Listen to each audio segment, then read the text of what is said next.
લિંગ એટલે લયનામ ઇતિ લિંગ, જેનામાં તમારી વૃત્તિઓ લય પામે છે એને લિંગ કહેવામાં આવે છે. અને એમાં કહ્યું છે પારદેશ્વર શિવલિંગનો ખૂબ જ મહિમા છે. સ્વયં ભગવાન શંકરની આ વાણી છે, શિવની વાણી છે. માતા પાર્વતીને ભગવાન શિવજીએ પારદ લિંગ વિશે શું કહ્યું તમે ધ્યાનથી સાંભળો.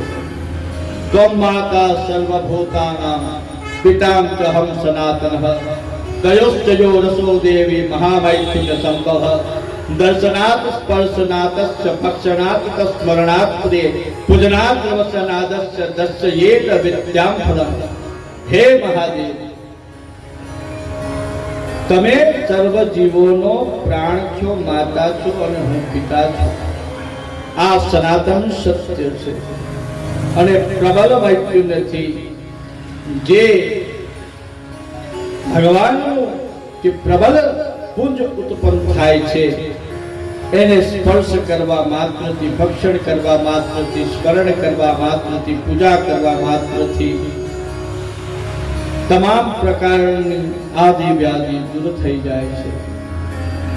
એને કોઈ પ્રકારની વ્યાધિ રહેતી નથી.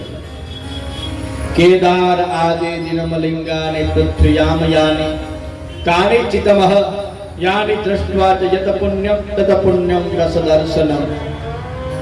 હે દેવી, પૃથ્વી પર કેદારનાથ થી લઈને જેટલા પણ જ્યોતિર્લિંગો છે, જેટલા પણ કોટી સહસ્ત્રલિંગો આવેલા છે, એના દર્શન કરવાથી જેટલું પુણ્ય પ્રાપ્ત થાય એટલું પુણ્ય માત્ર પારદેશ્વર શિવલિંગના દર્શન માત્રથી તમને પ્રાપ્ત થાય છે.